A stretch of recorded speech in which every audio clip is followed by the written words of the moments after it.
Welcome back, everybody. Another episode of Champaign Room Hoops podcast brought to you by the good folks over at New Amendment.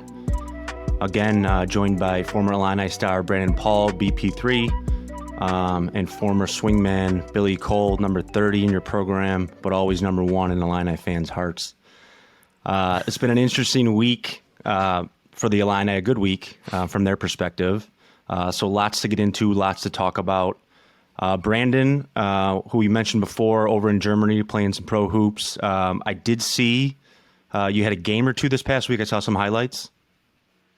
Yeah. Unfortunately, for myself, the Illini are doing a little bit better than us right now. We've lost the last couple of games, one in international competition and one in German competition. So, we're trying to get back to the drawing boards ourselves. We got a new signee coming in. We've been dealing with injuries all year. When I came in, I think they had like 3 guys that were not within the team just because they were dealing with injuries. So, but it's a long season. We still got a ways to go and, learning stuff along the way. So I've got some good news with the Illini with the last few games, got a couple of wins. So that's kind of boosted my spirits. What would you say the biggest adjustment or change throughout your pro career that you've noticed from when you were first a pro and now you're an experienced veteran playing overseas basketball? What have you noticed has changed, or what's been different? What have you adjusted to? Pretty much adjusted to the different cultures. Trying to open yourself up to understanding where you've been and where you're trying to go and the places you'll be able to visit. And something similar to college where being overseas and obviously being with a different time zone, I've had to understand a whole nother meaning of time management. And, because you do get a lot of downtime, although you travel a lot, you're changing time zones. You do get a decent amount of downtime and kind of get you figuring out what you want to do, after your sport. And that's kind of been where my head's at. And how different is the travel compared to like when you were at Illinois? What are their travel arrangements like where you've been at? It really depends on the league you're in, man. It depends on the country you're in, the league you're in. I've been in situations where, for example, I've been in Russia my rookie year where we had a full 24-hour travel day. I'm talking multiple airports in Russia, hour drives to airports, switching terminals, all the way from, being able to fly charter, having our own flight and going to and from, the gym has been nice. But as far as it's changed since college, I'm still logging a lot of miles. I wish I'd have kept track with all the places that I spent throughout my college years as much as I have now.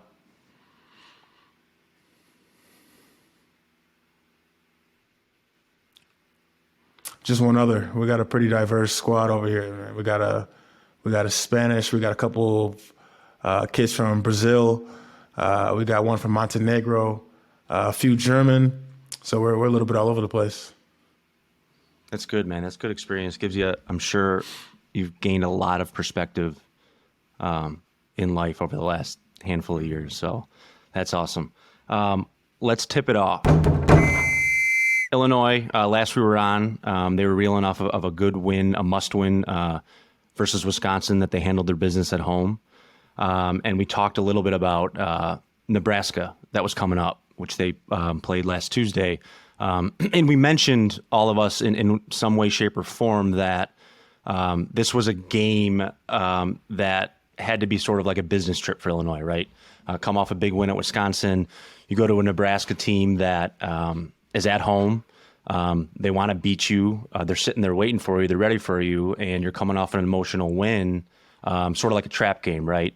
So Illinois goes into Nebraska, and they handle them. And I think the perfect way to describe it is it was a business trip for them, right? I thought personally, watching the game early on, it was your prototypical Big Ten kind of wrestling match, a lot of fouls called early. Neither team could really get into a rhythm. And then I think you saw Nebraska make a few runs, but I thought Illinois did a great job of responding to those runs and staying even keeled. And then obviously in the second half, kind of pulled away and separated themselves.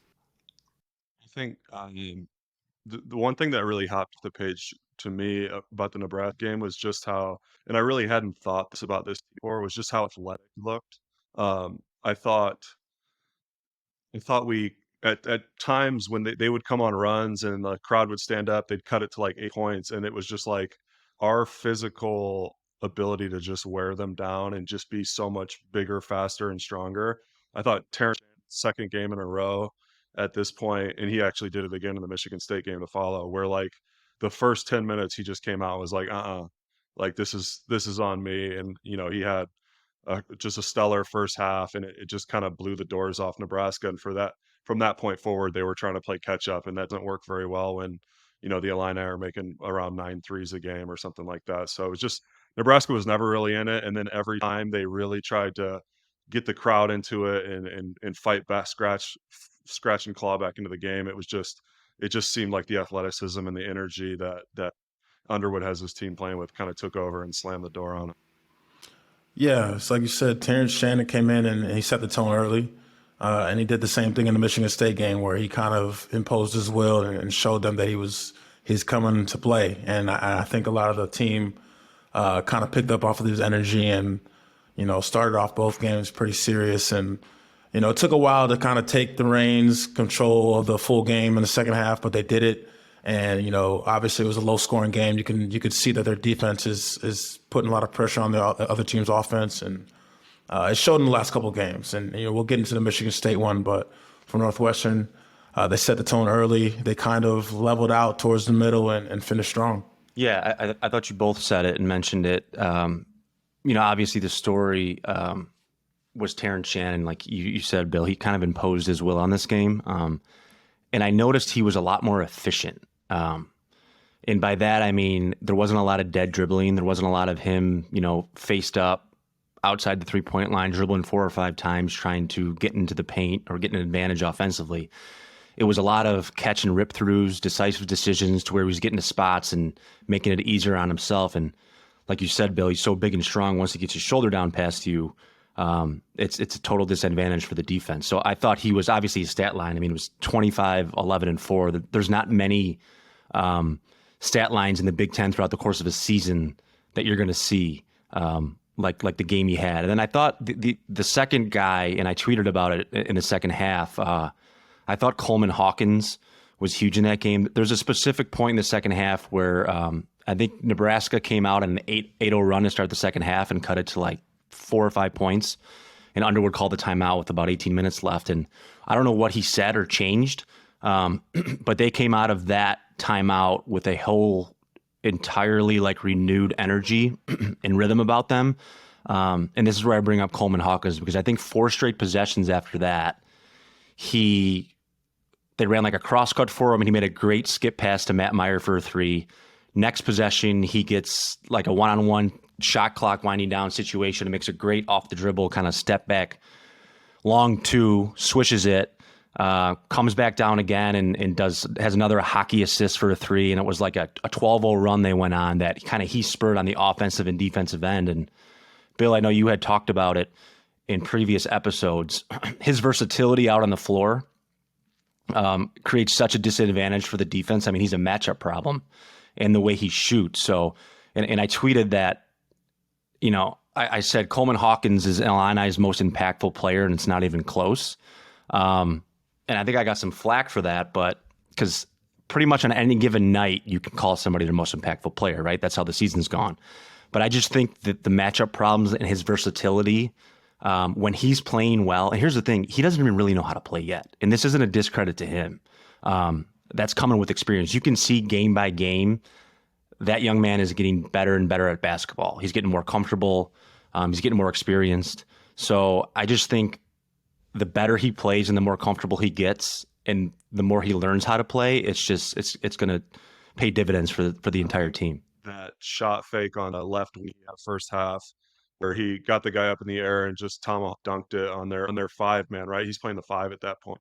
And you could kind of see it in Hoiberg's eyes. He's just like, what do you want me to do with that? This can kind of do it all. And I thought it was interesting, the point they made in later on in the Michigan State game was like, he's the only returning roster player from the Fighting Illini 2 years ago. So I think he was kind of thrust into this position where he was asked to do so much. And Sam, you're right. Like when he makes quick, decisive decisions, he's almost unplayable. It's when he starts trying to feel like he has to do too much and shoot off the dribble. And credit to him. You also touched on it just in conversation, Sam. I thought you hit the nail on the head. He used to be like a super emotional player, right? Like you could almost see it in his he wore everything on his face, and you can almost tell how his game was going just by looking at him. And I think if we've seen anything since that Northwestern loss, I think it's a lot of that like leadership and more like emotional intelligence that Underwood was looking for more than anything, right? Like you saw the ball hit the like multiple weeks, 3 or 4 times in that second half, good possessions, and what do you know? Matt Meyer gets an open three, Coleman Hawkins gets a three, Terrence Shannon gets to the line, and so you're just like you're naturally seeing the maturity level kind of happen in real time, and that's dragging shot selection and a lot of like time score momentum stuff along with it, and it's leading to wins. Yeah, man. I like the fact that the Illini made the game kind of less boring to watch. I don't want to call Nebraska a boring team. They're not a boring program. Just when you think about the games that they've played and the games that we're kind of anticipating, like the Michigan State one, which we'll get into, you get hyped up for those types of games, no matter what, just because of the name. So it's easy for fans and for us to sit back and watch this game and kind of just be like, all right, let's get to the end. You're supposed to win this one. It's not that easy when you're out there because obviously you're going on the road in the Big Ten and to get a 20-point win like that, it's not easy. It's not easy. So they came prepared. They piggybacked off their loss after the lost win. Excuse me, let me go back. They came prepared and they piggybacked off of their last win. So I was impressed how they responded. Yeah, we all know the feeling, right? Winning on the road in college, especially the Big Ten. I mean, is there a better feeling than that? Whether you win by one and it's a mucked up, ugly game, or you win like they won by 20 plus. But anytime you went on the road, that flight home after the locker room, first of all, the locker room's a lot more fun post game.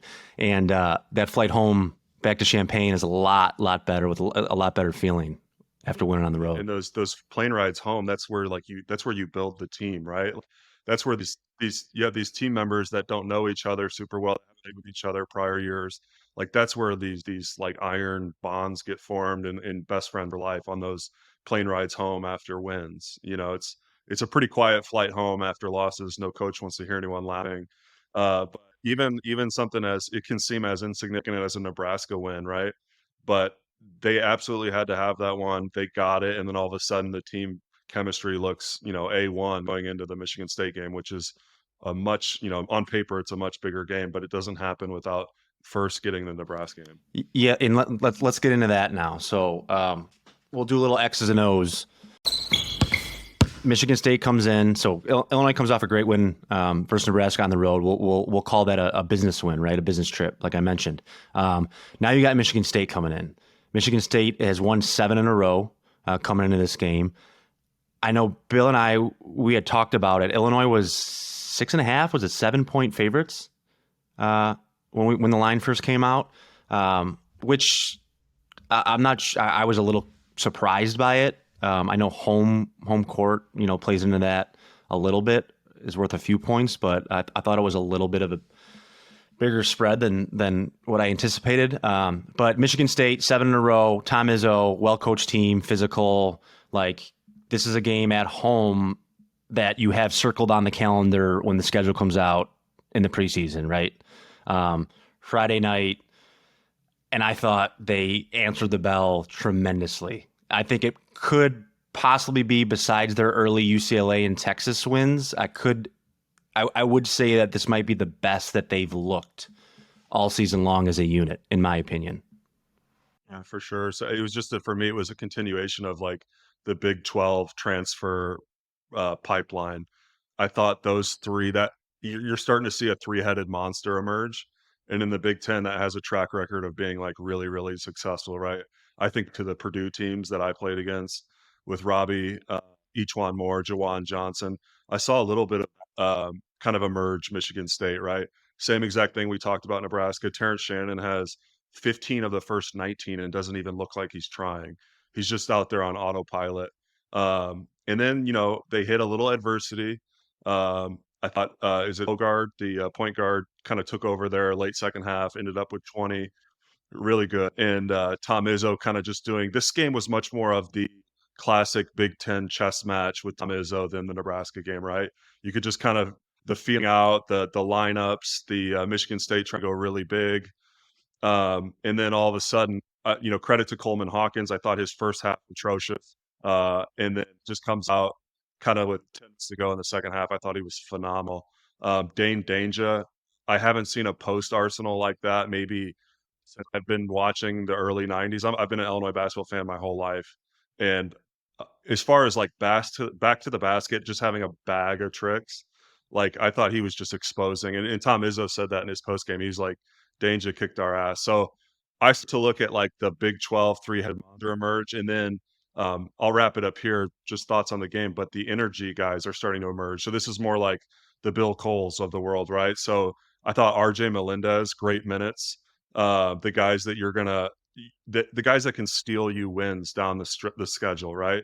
You might not notice it, but I thought he hit some timely threes after airballing a few in the first half. So it was like you tell there's some mentally tough kids, and then Ty Rogers with the Sky Clark starting to play more and more. So I think this is going to be boring for everyone listening to this to keep hearing this, but these roles are starting to get more and more well chiseled out, and you're starting to see Brad's lineup in crunch time emerge, and I think he's like really nailed it. I thought Underwood, his adjustments at halftime were terrific. Michigan State scored 37 in the first half. Defense looked maybe for the first time all year. The defense was like, "Ooh, are we actually a good defensive team, or are we just kind of pretending?" And then all of a sudden, second half, they come out and throw the clamps down and win a really nice Big Ten home game. Yeah, and I think he's starting to, which you kind of mentioned, he's starting to trust his players more, and he's starting to trust specific lineups more. And you know that feeling as a player. You know when your coach trusts you or doesn't trust you, right? So I think he's starting to trust these certain combinations he has in there at certain points in the game. And I think it's helping guys like a Matt Meyer, who was struggling to get going some games early on in the season, but now he knows that, Underwood has trusted him. He can get away with some things out there, and he's able to get more comfortable and build more of a rhythm throughout an entire, basketball game. I think one of the most impressive things about this team is, and this happens at any level, whether you're in high school, college, professional, you go into the film sessions, you break down the film, and the coach is going to look at the film and he's going to tell you who we're going to go at on defense. He said, we're going to go at this guy. We're going to punish him. He can't move his feet. He can't fight through screens. When you look down the Illini roster, there's no one you could really pick on. You can't say, okay, we're going to go at this guy. We're going to get this guy into a switch situation so we can go at him. You don't have that down the line. So guys, and that's a testament just to Underwood's program, the grit that they have. Obviously, Chester Frazier coming in on staff, definitely beating that defensive mentality into them. So I'm just impressed at how they're able to come back and hold this team to what they held them to. And if I'm not mistaken, I don't think Michigan State hit a three the whole game. I mean, that's you could say a lot about that, whether that's being, Illini holding them back, or maybe they missed some shots or they didn't take enough shots. But at the same time, that's a pretty impressive stat. Right. And at halftime, like you said, Bill, I mean, they're down 37. They're down 4. Illinois is down 4 at halftime. Because Michigan State ended the first half really well.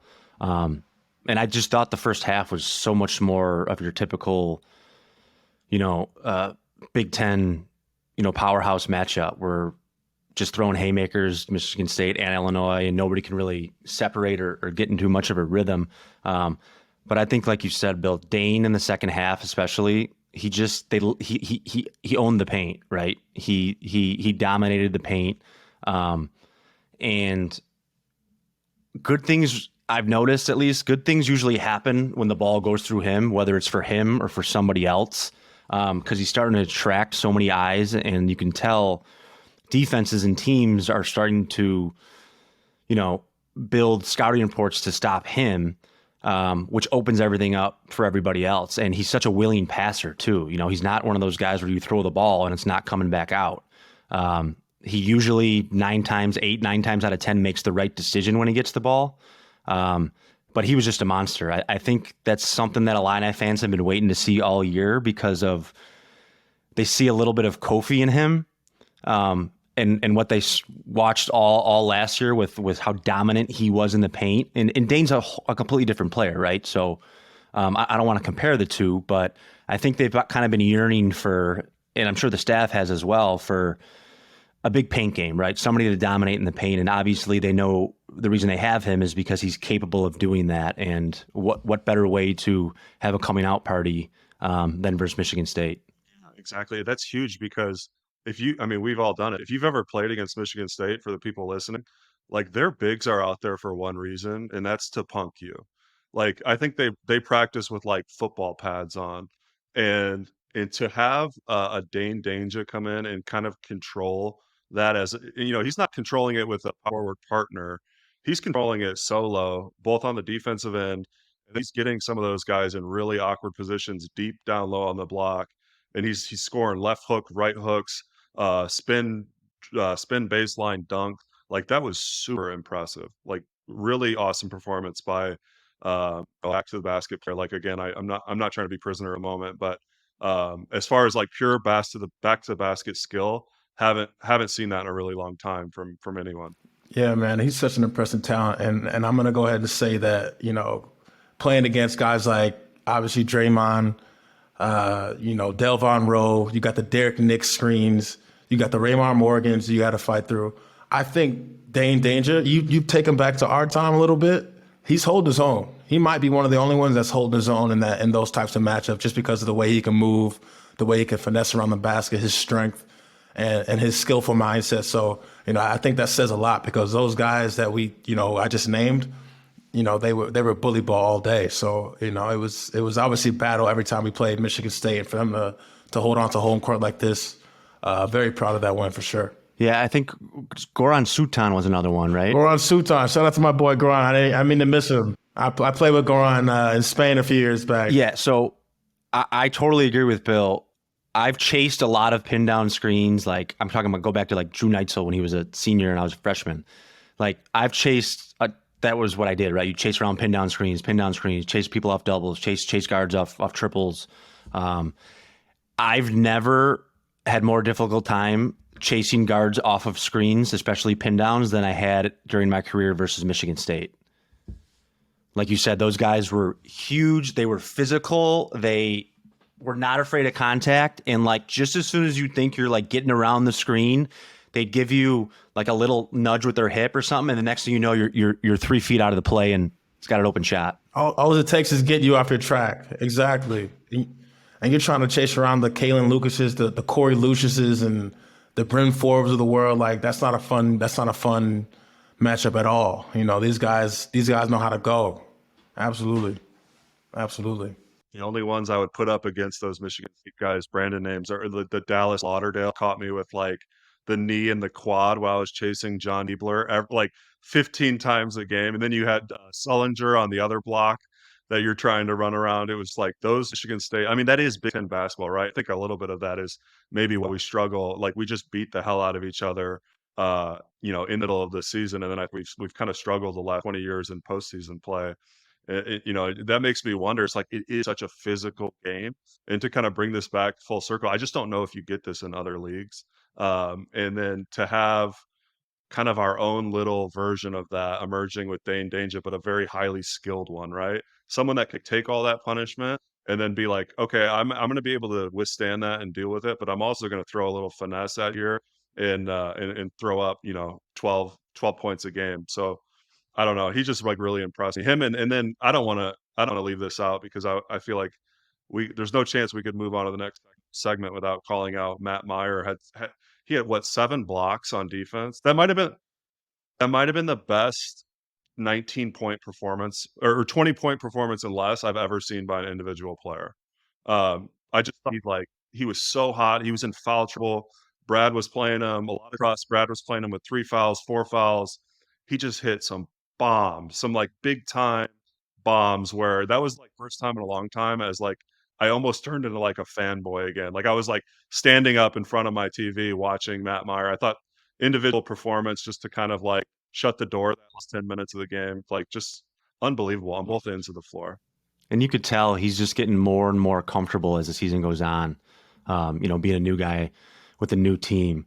And two of those blocks, I think, like were big time, like chase down blocks to like stop a Michigan State run, and those are momentum changing plays, right? So I thought it was interesting. He said in the post game that he's learned all that. Like he's kind of learned this shot blocking ability from Coleman Hawkins. Just kind of like maybe it's just a change in mentality. But I did find that was an interesting quote, and maybe even sarcastic. I don't know. Yeah. So Bill and I last week compared to it's just amazing, throughout a college basketball season, which we've talked about the ups and downs emotionally that you can go through. We're on the pod last week talking about rock bottom, using words like that to describe this team and talking about how the locker room might be in disarray. And now here we are a week later. They have a professional win versus Nebraska, literally take care of business, and then they come back and I don't want to say smack a Michigan State team, but I thought they handled them pretty well. So they're riding high now, right? So now it's about what can they do, what can they take? Because listen, after some bad losses, you have film sessions and stuff. I don't want to say easy, but it's easy to kind of take away what you didn't do well and then go apply it right in practice and get better with your execution or whatever it is you're trying to get better with. And it's a whole nother story when you're winning big games, you're winning handily, and your emotions are riding high, and your confidence is. How do you take that now from the wins and still learn something? Like there's a lot they can still learn and take from during that Michigan State game that might not necessarily have went well that they can use, in these future games coming up. I think Sam's point is right. Like the old adage is like, well, you need to learn from your losses. Failure is a part of life, and learn. But every coach in the world will tell you, like, I would much rather learn from wins, right? It's a healthier mental state to learn. And it's like what Brandon said about the film studies. Like, it's a lot easier to take in some healthy criticism as a player if it doesn't feel like the sky is falling around you. And so I just think, back to your point, Sam, it's like, what do they learn from the tape, from game, but also what do you learn about the team emotionally, about like we talked about, like not taking that deep breath after, beating Wisconsin and taking the road trip out to Nebraska, beating them, not taking another deep breath again. It's just one after another in the Big Ten. And you have to have your head screwed on. You cannot afford, like you said, like if they have a mental lapse against Michigan State and just don't play well, we're right back in that same position where we're probably honestly questioning, are we still going to make the tournament? But now it just feels completely different. It's just like you start to feel even the home crowd. I thought Josh, there was certain parts the other night where we started to get calls that you don't maybe always see an Illinois team get against Michigan State. Tom Izzo's get technical. The crowd is like super into it. All of a sudden, that home court advantage, when you do get those big time games coming in, those Michigan States, those Indianas, who we have 2 games from now, I think our crowd is as good as I think our home court when they're on and when the vibe around the program's really good is as good as anyone's in the country. Yeah, I mean, to piggyback off of that, when you think about the home crowd, it really does help with the adrenaline. You're amped up for the games, and there was a stretch where they were down 9-10 points, and you make a couple of shots, you get a couple of stops, you get the crowd pumped into it. This is why guys come to this stage. It's why they choose the universities they choose, the fan bases that they choose, and the fans always find a way to make the game exciting. And for them to take care of these wins, going back to the film sessions and looking at them, they probably could say to themselves, we probably could have handled these wins even better. We probably could have put ourselves further away as far as the margin goes and take that into the next game as consideration. Yeah, I think this is maybe the first part of the podcast we've ever disagreed. I was thinking about it today, and I thought the Minnesota, when you think about going to Minnesota, at least, and again, we played 2 completely different eras, really. Or I was like playing against Tubby Smith, but I thought that was like a relatively easy place to play as far as Big Ten, visiting games are. I love, like you said, the elevated floor, the barn. It's a really old school building, a lot of history. The locker room they shove you in is about the size of my desk that I'm doing this podcast from. Um, and it helps, historically they haven't had the strongest of programs. So I think to me this is really, really similar to the Nebraska Michigan State back to back. It for me, this Minnesota one's it's a must-have, but, like, the real important one is turning around and having Indiana to follow that. Like, I'd start looking at this as like a two-game tournament. Have to have both of these, and what's more important is obviously taking care of business on the road at Minnesota. I think again, I think it's gonna be a lot like Nebraska. I think we're so much more talented to a man that as long as like, the right headspace is there, that's gonna be a win, and then it's about then you're actually gonna have a chess match against, like, probably our 3rd biggest rival, which is Indiana. It's the opposite border war, but I love the fact that we have them at home. So really interesting group of games coming up. I don't know that much about Minnesota. Sam did hit the nail on the head, though. They're coming off I think their only Big Ten win against Ohio State at Ohio State, which is really tough to do. So it'll be an interesting group of games here. Yeah, so let's get into a little scouting report now. So next on the schedule is they're going back on the road. Got to play a Minnesota team, a 7-8 Minnesota team. Again, I feel like we're getting a little redundant, but it's how a Big Ten season works, right? You ride these emotions, and you have these road games where you're supposed to win, and it's got to be approached like a business trip. And I think the Nebraska game is going to bode well for this same exact scenario that's coming up. So what I'll say about Minnesota is I thought personally that's one of the tougher places to play in the Big Ten. I think they have a great atmosphere. They have that elevated floor. They're always physical. They play hard. So I just remember that being a really, really, really tough place to win. So obviously, I'm sure it still is. They just beat Ohio State at Ohio State too. So they're riding a little high. So their thought process: what better way to start a little 2-game win streak than knocking off Illinois that just smacked Michigan State. I mean, when you count that win, you look towards the end of the game and you see that call. I don't know if you guys saw that. It was a very controversial call in the end of the Ohio State Minnesota game. Yeah, it's tough. I don't really care. I'm not gonna lose any sleep over it, but it is a tough place to play.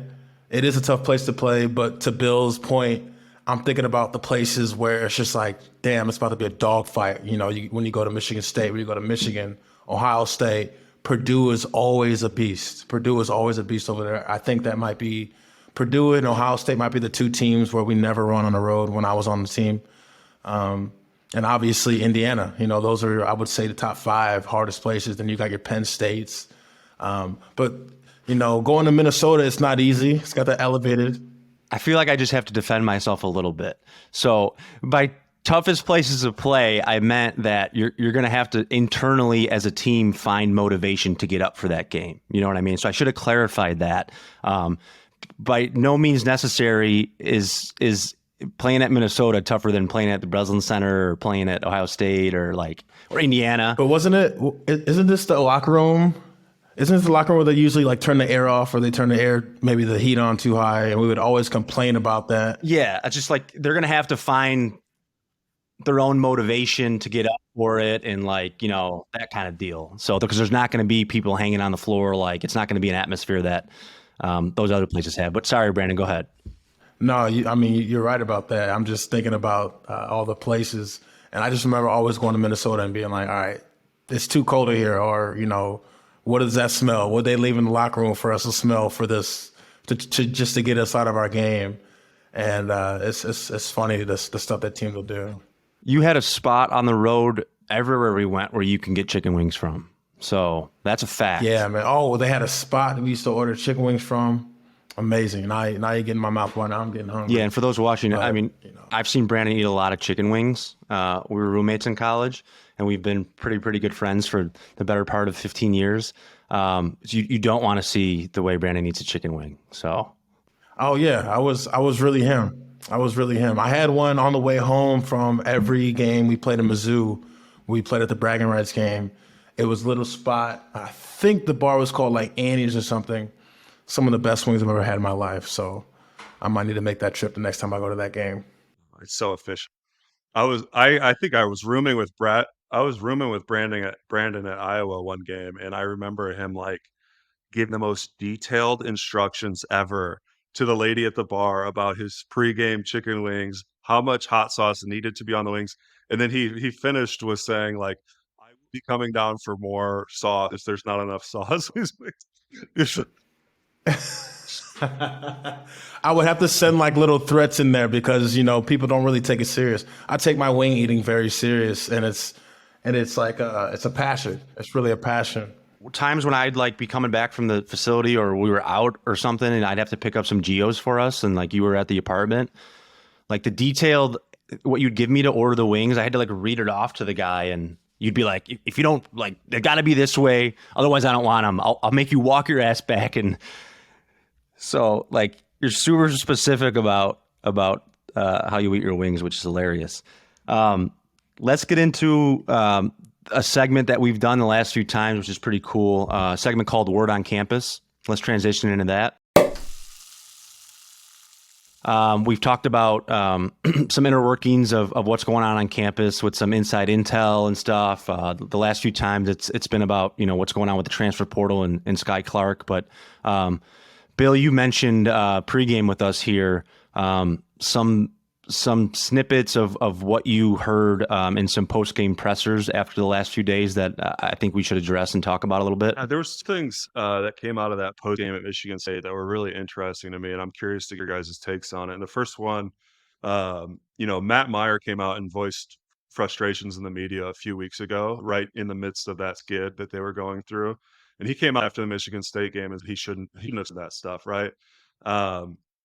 And then he came out and was like very complimentary of the way Coach Underwood has kind of regained the traction of the program and got everything in the right directions and said his investments were amazing. And then there was another one where I thought Tom Izzo had an interesting comment in the post game that there was some addition by subtraction with getting rid of, or not getting rid of, but essentially losing Sky Clark for what seems like an indefinite amount of time. So I thought both of those were interesting comments. Izzo saying the addition by subtraction comment, and then Underwood coming back out and saying it probably looks like that to an outsider because we've hit our groove. So I'm just curious, word on campus for us, we've all dealt with media after, whether it's big wins, tough losses. Like, what are your guys' kind of general thoughts around those two post game comments, both from Underwood and Matt Meyer? Well, I would say I did see those quotes when the article came out. I think it was a Sun-Times article after Northwestern game, and I was pretty taken back by him that players were saying the things they were saying. It's a different era now, right? I mean, it's obviously you see it in the NBA, the player empowerment era, but even in college basketball now, the access these guys have to the media and social media, it's just a little different than it was when we were playing. Personally, I couldn't imagine myself. I always thought I was pretty good with the media. I thought I was pretty politically correct. I always thought I didn't reveal too much, especially what was going on inside the locker room. I made a point to, that was kind of a sacred place for us, right? Where you don't want anything in the locker room that the outside doesn't know about. You don't want them to know about that, right? So I was going to be the last guy that would provide the media or any competitive advantage to an opponent, that there was turmoil in the locker room. So I was a little surprised by some of the players' comments. Again, it's a different time. Also, every coach, the way he runs his program is a little different, right? And Matt Meyer's a guy, and I'm certainly not knocking him. I give him a tremendous amount of credit for coming back, Bill, like you said, and saying that he was wrong and that he did that. But it's just a different time, and I think it speaks to Brad Underwood, right? I think it speaks to the fact that he gives his players some freedom, and also speaks to, you got to give him some credit, that his locker room is in a little bit of turmoil. They're on a losing streak. Players are making some comments. 3 games later, his players are coming out almost quote unquote apologizing for what they did or what they said or whatnot. And one thing I'll say about that to tie it all together is there's an old adage that says winning solves everything, right? So you go win 2 big games after some turmoil, and Meyer comes out and makes those comments and reneges on what he said, and which I think is very mature of him, right? He's a 5th-year guy. He's been in a lot of different locker rooms. had a lot of different teammates. But I will say that throughout a college basketball season, if you win, it takes care of a lot of other problems or issues you can potentially have as a group.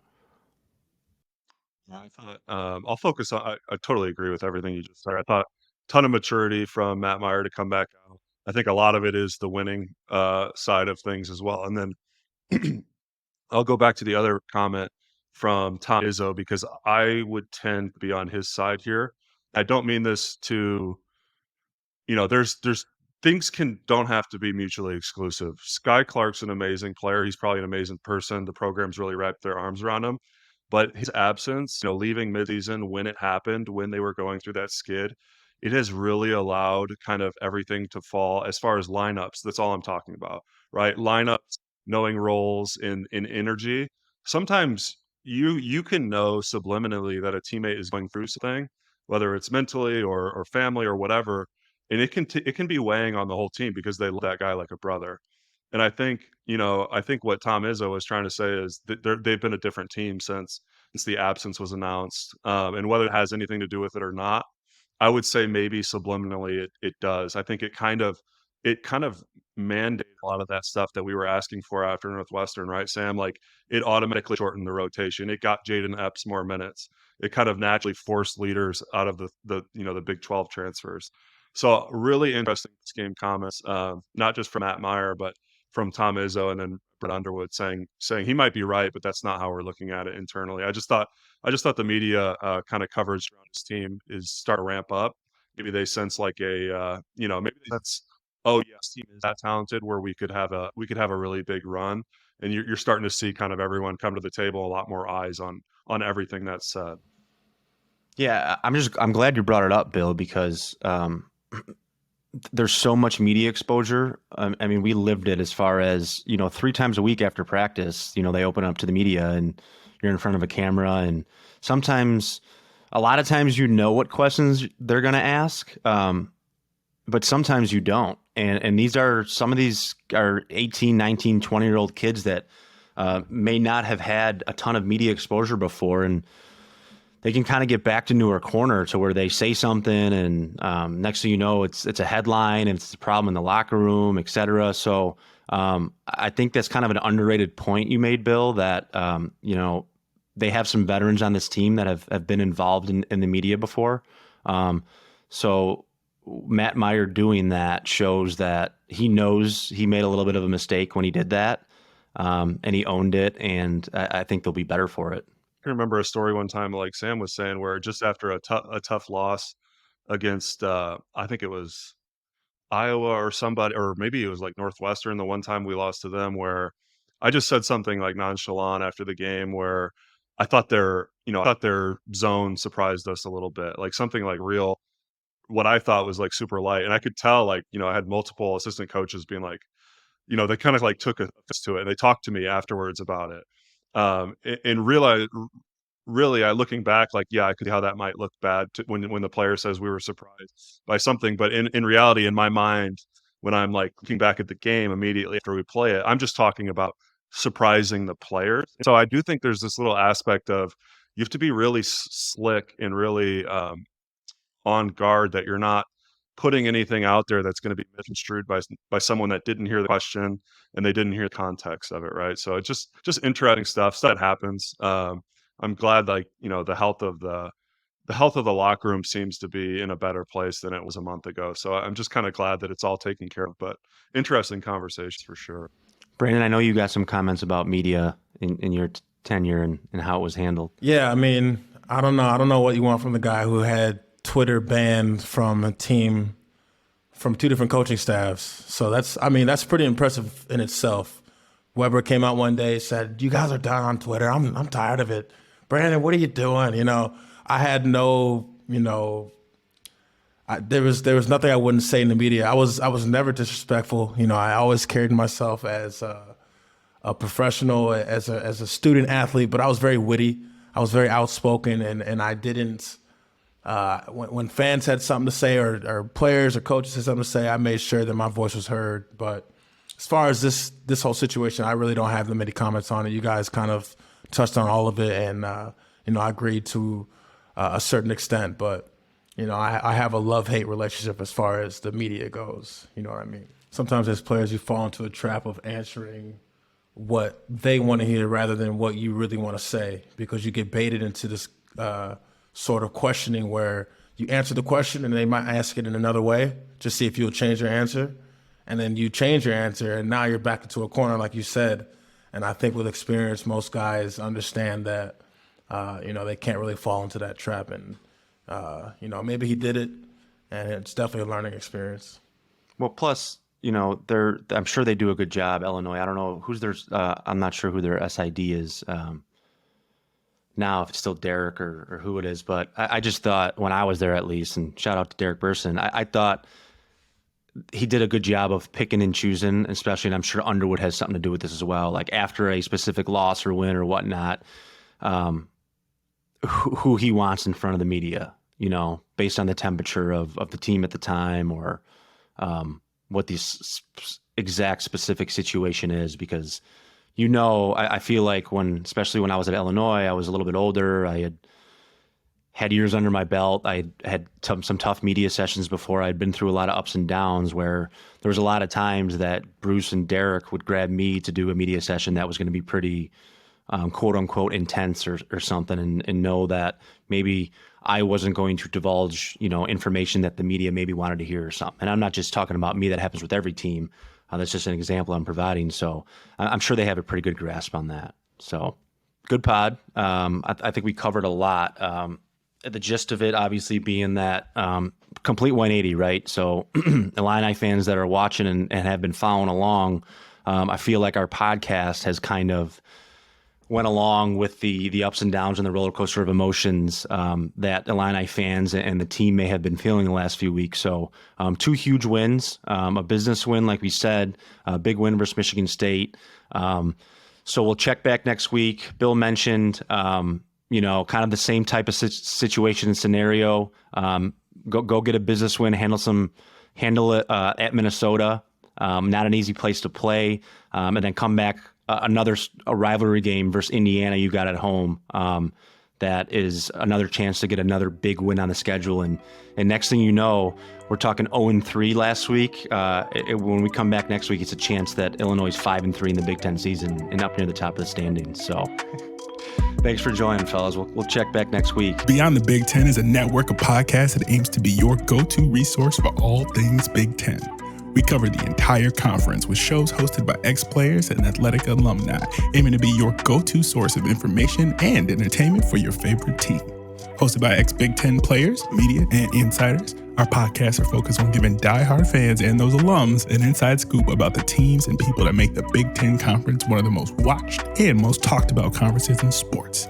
We're excited to talk Big Ten basketball with you wherever you may be. Subscribe now.